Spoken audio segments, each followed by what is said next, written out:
तो कभी आपने सोचा अगर डीआरएस 90s के दौरान में आया होता तो कितनी बार सचिन सर अपनी सेंचुरी से पहले 90s पर आउट नहीं हुए होते।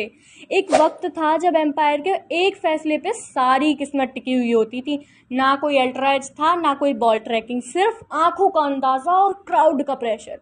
और तब कई बार सचिन तेंदुलकर जैसे और भी कई लेजेंड्स ने गलत डिसीज़न के चलते उन हंड्रेड्स को 90s में ही दबा दिया। मगर बदलता तो इंसान भी है, तो बदलना तो क्रिकेट को भी था। क्रिकेट बदला और बदला इसका डीएनए भी। टेक्नोलॉजी के साथ पहले डीआरएस आया, फिर स्निकोमीटर, हॉकआई और अब एआई। सही पकड़े, आर्टिफिशियल इंटेलिजेंस, एक ऐसी टेक्नोलॉजी जो सिर्फ डिसीजंस ही नहीं, स्ट्रेटजीज भी बदल रही है। एआई ने सबसे पहले एंट्री की थर्ड एम्पायर के रूम में। Ultra edge analysis, ball tracking का प्रिडिक्शन एआई के एल्गोरिथम से और भी ज़्यादा एक्यूरेट हो चला था।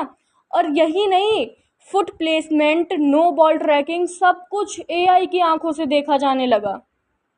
जहां ह्यूमन एरर्स के लिए बहुत कम जगह होती जा रही थी, लेकिन यह सिर्फ शुरुआत थी। अब एआई प्लेयर्स के परफॉर्मेंसेस का भी माइक्रोस्कोपिक एनालाइज करता है।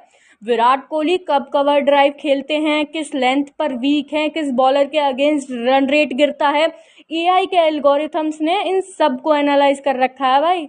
और पर्सनलाइज डाटा देने के मामले में एआई सबसे आगे बन चुका है। और ये सब काम कहाँ आता है? ये सब काम आता है जी, प्लेयर्स को ट्रेनिंग के लिए काम आता है, अपोजिशन को समझने के लिए काम आता है। जिस तरह एक बैट्समैन बॉलर को पढ़ता है, अब एआई भी उनको पढ़ता है। Frame by frame, pattern bye pattern, सब पढ़ता है एआई। क्रिकेट के इस नए युग में एआई हर जगह है, पर जहाँ टेक्नोलॉजी आती है वहाँ कई प्रकार के शक भी आते हैं। We all know this thing.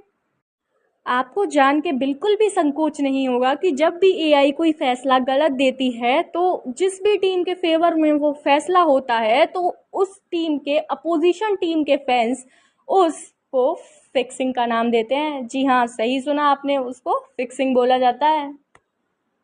And we all know this. The biggest example, for example, Mumbai Indians एक बहुत सक्सेसफुल फ्रेंचाइज है आईपीएल की। जब सक्सेसफुल होते हैं तो लोगों को शक भी होता है, लोग शक करेंगे ऑफ कोर्स, जितनी सक्सेसफुल टीम उतना ज़्यादा शक। तो वैसे ही लोग समझते हैं अगर टीम सक्सेसफुल है तो उसके पास पैसा भी बहुत है। पैसा तो सबके पास होता है, बट लोग समझते हैं जो टीम सक्सेसफुल है उसने पैसा दिया है और ख़रीदा है एम्पायर्स को और ख़रीदा है टेक्नोलॉजी को। जैसे फॉर एग्जांपल, दो दोस्त हैं, उनमें से एक दोस्त दूसरे दोस्त से बात करता है, उसकी टीम हार गई है, वो उससे कह रहा है भाई तुझे पता है आज फिर से एक क्लोज डिसीजन एमआई के फेवर में चला गया, तुझे पता है क्यों? क्योंकि उन्होंने पैसे दिए थे। जस्ट बिकॉज उसकी टीम हार गई तो वो फिक्सिंग का नाम दे देते हैं। बट नहीं, ये गलती होती है टेक्नोलॉजी की।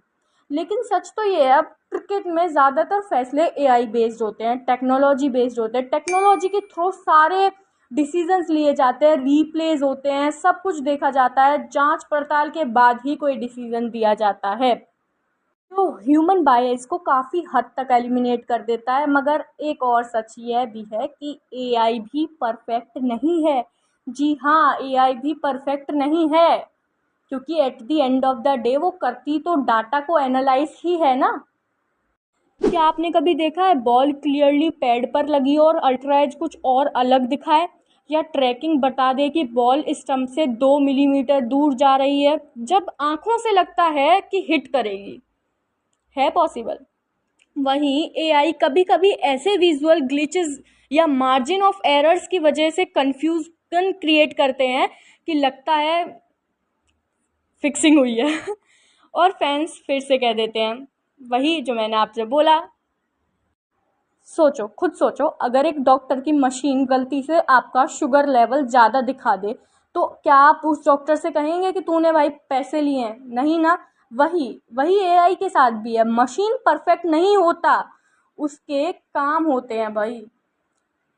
और वो तो लाई क्रिकेट के वर्ल्ड में इसलिए गई है ताकि वो गेम को फेयर बना सके। When AI gets it wrong, yes you all heard it right, what happens when AI gets it wrong? इसके बहुत सारे एग्जाम्पल हैं। स्निकोमीटर या अल्ट्राएज, इसका काम होता है बैट या पैड पे लगी बॉल को की साउंड को डिटेक्ट करना, मगर यह सिर्फ साउंड डिटेक्ट करता है। सही पकड़ा आपने, स्निकोमीटर सिर्फ साउंड डिटेक्ट करता है, कंटेक्स्ट नहीं, समझे। कभी कभी ऐसा ही होता है कि जब बॉल पैड पर लग रही हो उसी समय बैट ग्राउंड पर लगता है और या फिर बैट पैड के पास से गुजरता है, तब एआई कंफ्यूज हो जाता है और वो उसका काम है साउंड डिटेक्ट करना, वो स्पाइक दिखा देता है, बट वो स्पाइक एक्चुअल में बॉल जब पैड पर लगती है उसका नहीं होता, बल्कि बैट से जुड़ा हुआ होता है। And there are many examples, but if we can take recent example in BGT 2024 in first test, KL Rahul's that controversial dismissal, the third umpire overturned the on-field not-out decision despite inconclusive evidence on outrage showing a spike near the bat. ऐसे ही बहुत सारे examples हैं। फिर आता है ball tracking and Hawkeye. ये AI predict करता है कि अगर बॉल पैड पर नहीं लगती तो स्टंप्स को हिट करती है या फिर नहीं, लेकिन यह भी एक मैथमेटिकल प्रिडिक्शन है और एक्चुअल रियलिटी नहीं। मैं बताती हूँ, अगर पिच का एंगल थोड़ा सा चेंज हो जाए या स्पिन थोड़ी ज़्यादा या कम हो जाए तो ये डिसीज़न गलत हो सकता है। फॉर एग्जांपल 2011 का वर्ल्ड कप फाइनल, फिर डीआरएस के कंट्रोवर्शियल रिव्यूज़ हो या कोई अदर डिसीजंस। फिर आती है एक फ्रेम रेट की प्रॉब्लम। हाँ, एआई की टेक्नोलॉजी हाई स्पीड कैमरास पे बेस्ड है, लेकिन अगर एज का कांटेक्ट एक फ्रेम के बीच हो तो वो मिस हो सकता है, इसीलिए बॉल क्लियरली कभी कभी बैट पर लगती है लेकिन एआई कुछ डिटेक्ट नहीं कर पाता। सबसे ज़रूरी बात, एआई देख नहीं सकता, वो सिर्फ हमारा दिया गया डाटा को एनालाइज करने का काम करता है, साउंड को वेव के फॉर्म में कन्वर्ट करके समझता है, बॉल की ट्रेजेक्टरी को कोऑर्डिनेट के थ्रू प्रिडिक्ट करता है, और ये सब एजम्पशन पे बेस्ड होता है, रियल रीजंस पर नहीं। बट द क्वेश्चन अराइज कि वाई स्टिल एआई मैटर्स। लेकिन इसका मतलब ये तो नहीं है कि एआई को हम बेकार कह देंगे जस्ट कुछ गलतियों के चलते। गलतियां होती हैं, पर एआई ने ओवरऑल गेम को फेयर बनाया है। पहले बिना प्रूफ के बैट्समैन को आउट कर दिया जाता था, अब हर एंगल, हर स्पाइक, हर बॉल का एविडेंस होता है। एआई हमें गलत को सही और सही को गलत कहने से भी बचाता है। कभी एआई हमें इंसाफ देता है तो कभी अपने ही डिसीजंस के चलते हमें उस पर शक करने पे मजबूर करता है। जहाँ इंसान की आंखें थक जाती हैं वहाँ एआई की निगाहें नए रास्ते बनाती हैं। तो भला एआई गलत कैसे हो सकता है। बट हाँ, एक बात तो है, क्रिकेट में एक अलग सी तस्वीर बन चुकी है। कोई भी प्लेयर हो एम्पायर के डिसीजन को बिना सवाल के मान लेता था।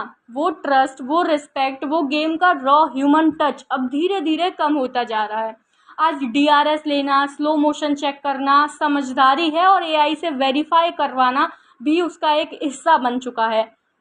मगर जिसके चलते एम्पायर जो एक ट्रेडिशनल स्ट्रक्चर था वो अब बहुत कम दिखता है। कहना नहीं चाहिए, बट अब एम्पायर सिर्फ एक पहला कदम लगाते हैं, फाइनल डिसीजन मशीन का होता है। यह प्रोग्रेस भी है, पर हमें यह भी सोचना चाहिए कि इस प्रोग्रेस में हमने कुछ असली क्रिकेटिंग इमोशंस खो दिए, राइट। इस सब के बावजूद टेक्नोलॉजी एक विलन नहीं है, ये भी हमें याद रखना पड़ेगा। यह एक टूल है इंसानी गलतियों को समझने, सुधारने और गेम को बेहतर बनाने के लिए। At the end of the day, what do you all understand? Cricket एक बैलेंस है इंसानी जज्बात और मशीन के न्याय के बीच, और हम सबका काम है इस बैलेंस को समझना, संभालना और आगे ले जाना। That's all for today's video. Thank you for watching फ्रेम बाय क्रिमा।